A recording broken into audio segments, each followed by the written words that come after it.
Señores, Donald Trump no se cansaba de decir que iban a ganar. Mi verdadera pregunta es, ¿cuándo se va a cansar él de ser humillado? Porque sinceramente, amigos, ya es demasiado. Las derrotas se le acumulan una tras otra. Y ahora hasta su propia administración empieza a reconocerlo. Especialmente en el tema que más lo tiene perdiendo la cabeza, que son los aranceles. Amigos, el mismo Trump, que siempre se echa para atrás, acaba de demostrar de nuevo qué tan cobarde puede ser, cuando las cosas no salen como él quiere. Sean bienvenidos a Políticamente Desacuerdo. Señores, hoy veremos cómo Trump prácticamente admite su derrota ante China, mientras su plan fracasa en el peor momento. Así que los invito a que se queden hasta el final de este video porque veremos los detalles más interesantes. Pues bueno, señores, en las últimas 48 horas ha salido muchísima información sobre los aranceles de Trump. Pero hay una actualización sobre su acuerdo con China que podría sin duda ser la peor noticia para él hasta el momento. Antes de pasar a explicarles eso, quiero que entendamos el contexto. Y ese contexto empieza con una mentira por parte de su secretaria de prensa, Caroline Leavitt. Escuchemos. Thanks, Caroline. The president has been pretty firm on keeping these 145% tariffs in place on Chinese imports. Today, via Truth Social, he said that he'd be possibly open to lowering those to 80%. Why the change, and how did the president land on 80? The president still remains with his position that he is not going to unilaterally bring down tariffs on China. We need to see concessions from them as well. And again, that's part of the reason that Secretary Bessent is going to talk to his Chinese counterparts this weekend to start those discussions in person. As for the 80% number, that was a number the president threw out there, and we'll see what happens this weekend. And always in the effort of transparency, I'm sure you'll hear directly from the Treasury Secretary or the president after those negotiations. Y es que, amigos, prácticamente ha afirmado con total seguridad que Trump nunca se rendiría, que no negociaría, que iba a ser duro contra China porque él es el maestro de la negociación, ¿cierto? Pues bueno, justo luego de esas palabras, ¿qué fue lo que hizo Trump? Lo que siempre hace, se rinde. Anunció que reduciría los aranceles a China, mientras ellos no hacían absolutamente nada a cambio. Así es el patrón con Trump. Primero se hace el duro, luego se da media vuelta y hace todo lo contrario. No lo digo yo, los hechos hablan por sí solo.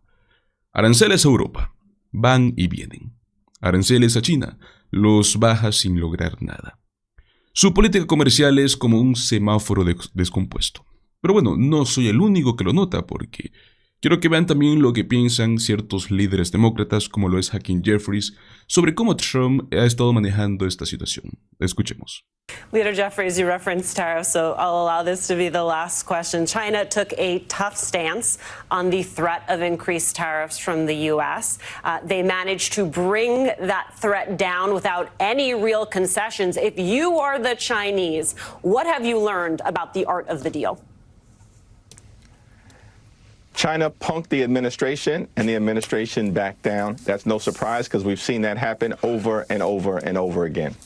Ahí lo tienen, amigos. China simplemente está dejando que Trump se tropiece solo. No tienen que hacer nada, no tienen que ceder en nada. Y aún así Trump les regala concesiones. Es como si hasta se esforzara por fallar. Lo más absurdo de todo esto es que Trump sigue mintiendo descaradamente sobre este supuesto acuerdo. Porque mientras intenta convencer a su base de seguidores que todo está bajo control, que tiene todo un trato cerrado con China, la realidad es muy distinta. Escuchen. You know, we signed a great deal with United Kingdom. We have numerous other deals that are ready to be signed. We've signed a deal with China. We have some really amazing deals, but the European Union, I mean, the sole purpose was really not to hurt us, but to take advantage of us, and we're not going to be taking advantage. Según él, el acuerdo ya está hecho. Pero lo que no dice es que ese trato consiste simplemente en bajar los aranceles sin recibir nada a cambio. China no ha firmado nada, no hizo ninguna concesión. No hay empleos recuperados, como él dijo. ¿Dónde está ese crecimiento económico? Solo es caos en el mercado y un aumento de incertidumbre. Este es el famoso arte de la negociación. Destruirlo todo, retroceder y luego buscar protagonismo. Lo más triste es que lleva meses diciendo que el acuerdo está a 2 semanas de cerrarse. Y así seguimos, atrapados en una espera infinita, mientras la economía, pues, es la que paga el precio. Lo peor de todo esto, y que acaba de salir a la luz, Trump y su secretario del Tesoro, Scott Bessent, acaban de admitir algo que lo cambia todo. Escuchen. And what about China, specifically China, and that obviously started in a different place. How can you characterize those talks now? I would say that they are a bit stalled. I believe that we will be having more talks with them in the next few weeks, and I believe we may at some point have a call between the president and party chair Xi. So stalled, there was a time when the president thought that it was moving forward pretty significantly. Again, I think that given the magnitude of the talks, given the complexity, that this is going to require both leaders to weigh in with each other. They have a very good relationship, and I am confident that the Chinese will come to the table when President Trump makes his preferences known. All right. Pues bueno, Scott Bessent, con una timidez tremenda, básicamente confiesa que el acuerdo está estancado, que no hay avances reales, que están perdiendo esta guerra comercial. Y amigos, eso es exactamente lo que ya sabíamos, pero ahora lo están reconociendo públicamente. Esta guerra comercial empezó con Trump inventando conversaciones con China. El gobierno chino salió a desmentirlo enseguida. Luego mintió diciendo que el acuerdo estaba listo.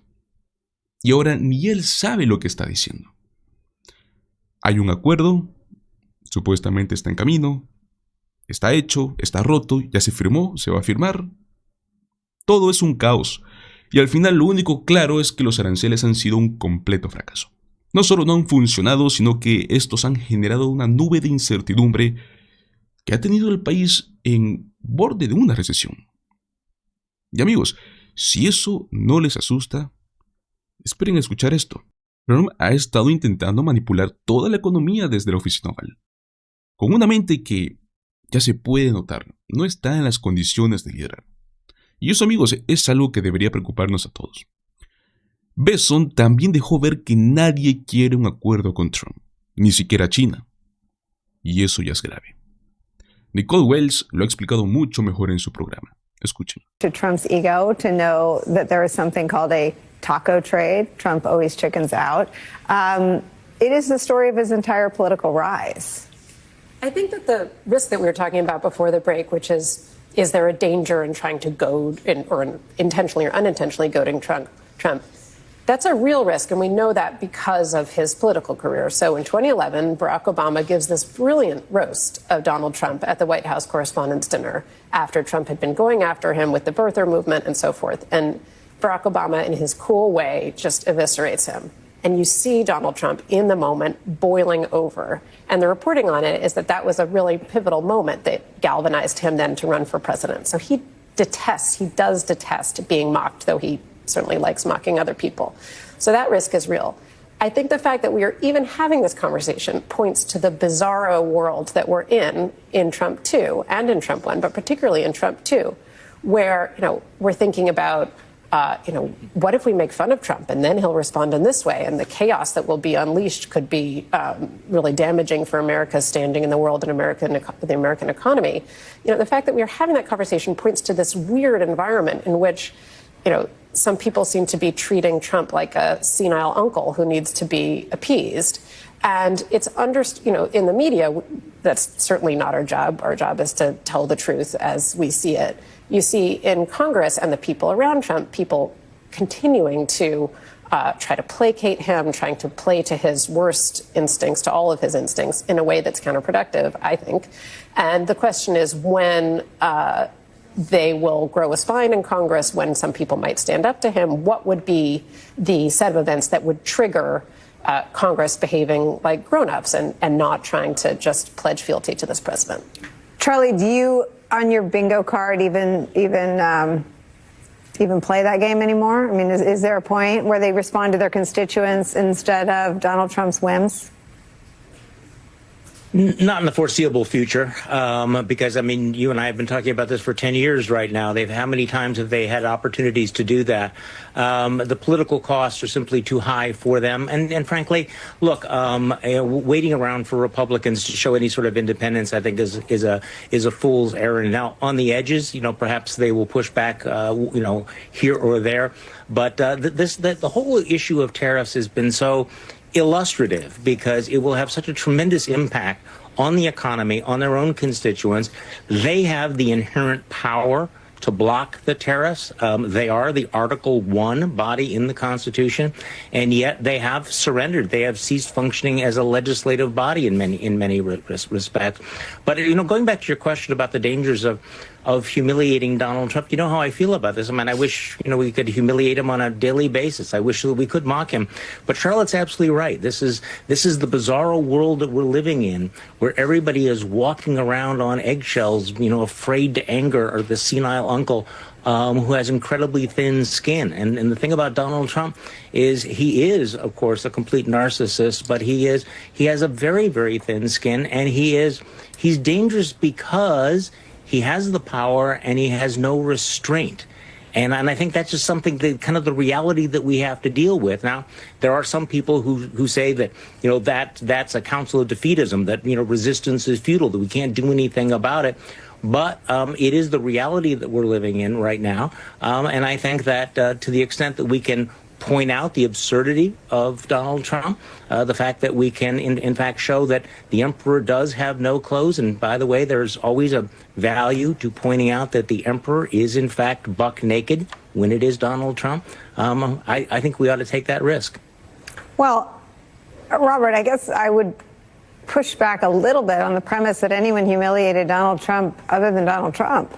I mean, the truth of the number of times that he blinked is a data point that exists in public. We didn't no investigative journalist dug up the number of times Trump balked because of the poor reception to his tariffs. And they were announced, they were paused, they were raised, they were dropped. They were put back in, they were pulled off. 100 deals in 100 days, there were none. Now there's a framework for one with the UK and the beginning of talks in Switzerland with China.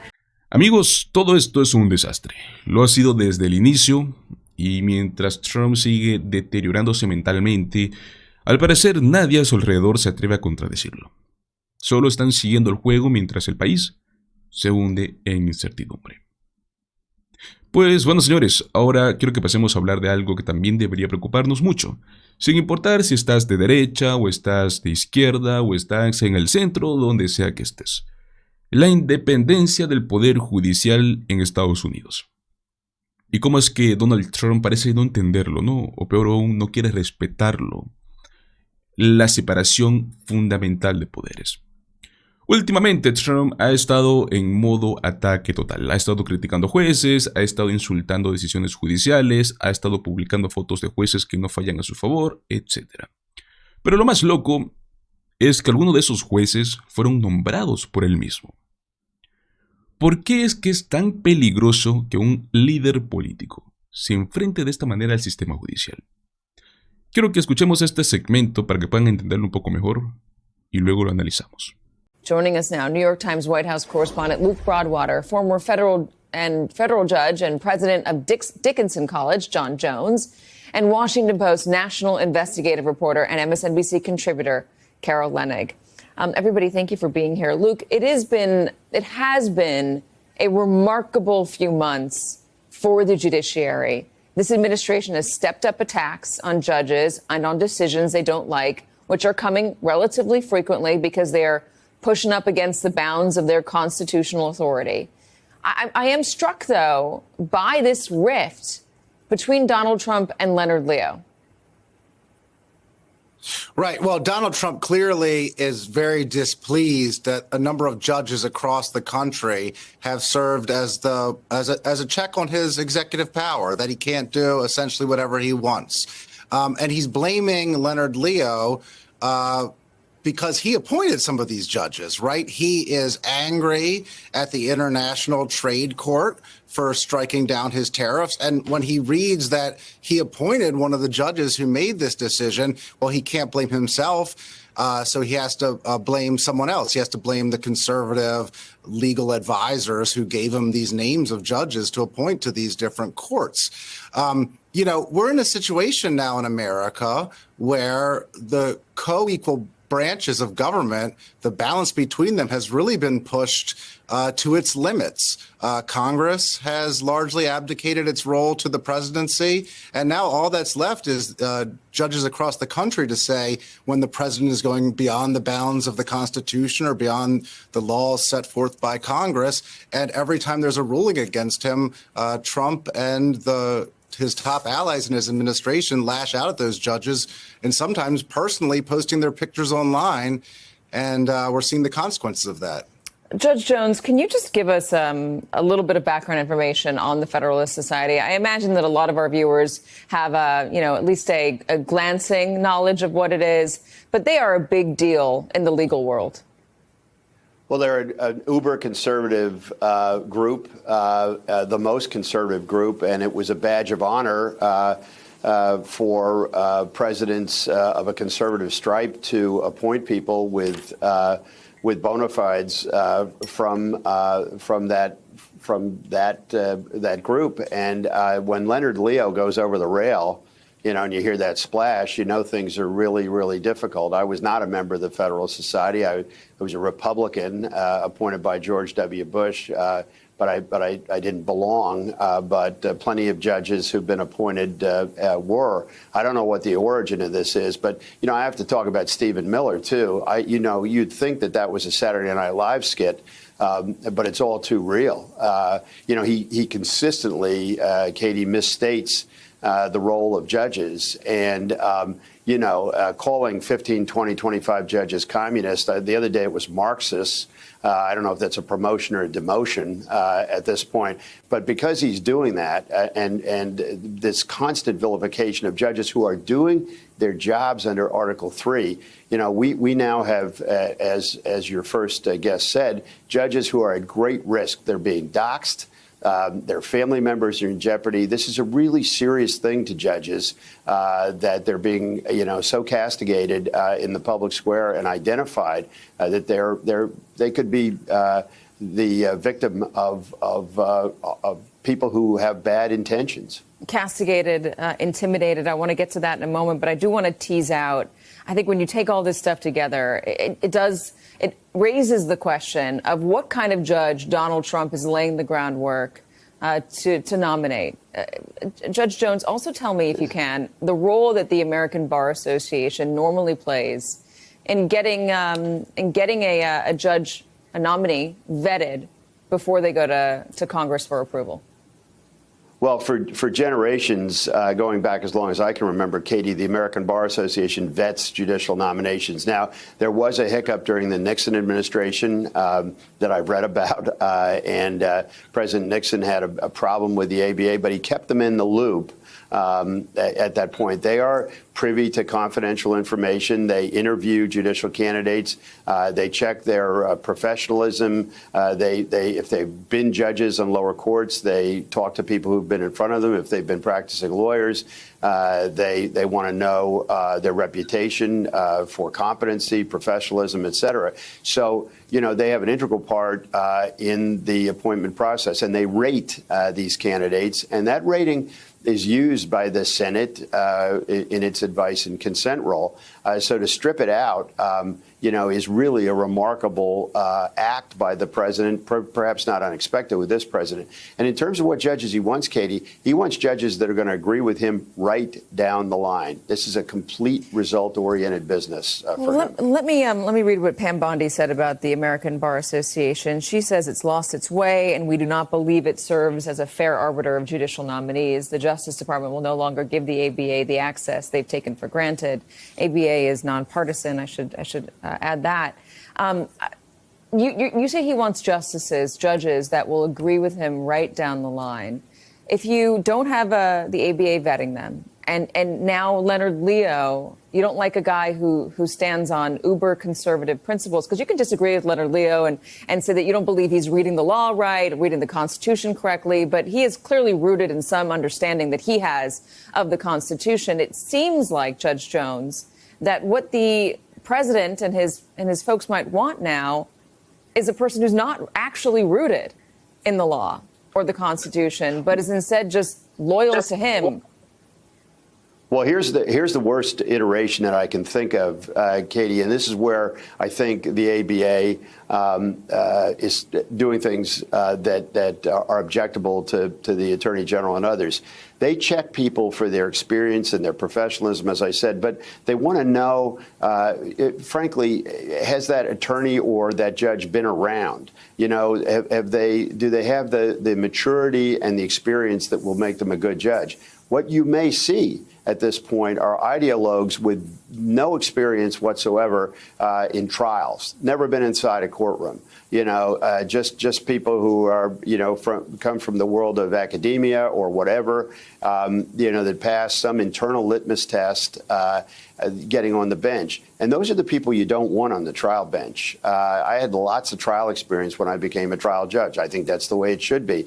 Appellate judge is a little bit different, but typically they have lots of experience. So that's what I fear. And, you know, it's going to be a very secretive kind of vetting process as according to the standards they have. But the problem is for them, these are life appointed once they're confirmed by the Senate. And they, you know, they want to control them, but good luck with that. You know, they can try as hard as they want to get the people that they want on the bench, but I'm not so sure that they can keep those strings attached to them. Carol, I'm going to put up on the screen a list of the actions that have so far been blocked during this second administration. The dismantling of the CFPB, the Consumer Fraud Protection Board, dismantling of the Education Department, reductions in federal workers, probationary worker reductions, USAID dismantling, federal grants being suspended, U.S. Agency for Global Media being dismantled, the transgender military ban, Alien Enemies Act, sanctuary city funding, the student and exchange visitors, ICE raids in sensitive locations. Some of these things have then gone on to get a stay, and Donald Trump has been allowed to continue with them, including the transgender military ban. But, I mean, I am always struck that Donald Trump has an administration full of people that are supposed to understand government and how it works. And I imagine, Carol, that they know that a lot of this stuff is going to run up against court challenges, which makes me wonder if they're trying to have these fights. Definitely a fight that's being picked, right, which is Donald Trump and Stephen Miller. You know, kudos to him for his PR spin about what judges are doing instead of, you know, interpreting the law. Apparently, Stephen Miller wants them to back the mandate that he claims President Trump has. They're picking a fight to portray judges as anti-democracy and anti-America and anti-Trump, when really, you know, these rulings are kind of basic. Like, when there was an argument about birthright citizenship, you couldn't find a lawyer in the country who believed that birthright citizenship wasn't protected under the Constitution. You couldn't find a lawyer in this country, very few, who believed that an executive order basically sending people to prison in El Salvador without due process was appropriate. That's why the Supreme Court acted in the middle of the night to insist that there be due process rights afforded to people who are being herded onto tarmacs and were about to be put on planes and sent to foreign lands, some of which they weren't from. The striking thing about this is the reframing of what an Article III judge is. That judge is a person who's supposed to be above a political pressure point from the president. That person is supposed to be above the media discussion, the public square discussion about what's happening. They're supposed to read the law and figure out, is there something here that I need to question, reassess? Do I need to have a preliminary injunction? Do I need a temporary restraining order? Do I need a stay? Do I need the parties to come in and give me more information? That's what an Article III judge does. And Donald Trump was pretty okay with the Supreme Court's decisions when it came to his immunity, but he's not okay with these decisions that are consistently going against his claim. Ok amigos, primero que todo, ¿desde cuándo los jueces están ahí para ser leales a un presidente? No señor, los jueces están ahí para ser leales a la Constitución, no a una persona. Lo que estamos viendo es un síntoma muy claro de algo grave. Trump no ve a los jueces como los árbitros imparciales del sistema legal. Los ve como una herramienta para poder cumplir sus objetivos políticos. Si lo respaldan, bien. Si no, están traicionándolo. Esa lógica no tiene nada que ver con una república democrática. Esto tiene más que ver con un pensamiento de un autócrata. Y ojo, no, este no es un caso aislado. Trump y su círculo cercano han estado públicamente atacando a jueces, han estado publicando fotos de ellos, han estado sembrando desconfianza total en el sistema judicial. Esto no es solo un berrinche presidencial, esto amigos trae consecuencias reales, amenazas a la seguridad de los jueces, erosión de credibilidad judicial, un daño brutal al equilibrio entre los poderes del Estado. Y bueno, seguramente alguien está pensando, bueno, todos los presidentes quieren jueces que piensen como ellos, ¿no? Sí, amigos, pero una cosa es tener una filosofía judicial parecida. Otra muy diferente es operar a que simplemente quieran obedecerte a ciega. Trump ni siquiera quiere jueces conservadores, él quiere jueces que simplemente le hagan caso, sin importar la ley. Y eso es exactamente lo opuesto a lo que supuestamente es una democracia sana, ¿no? Es como si quisiera armar un club de fans en la Corte Suprema.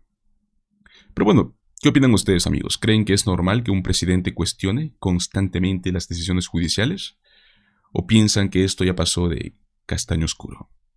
Los invito a que me dejen sus opiniones en la caja de comentarios. Muchísimas gracias por acompañarme hasta el final de este video. Van a disculpar mi voz, está un poco ronca, pero bueno, es lo que hay y tenemos que informar.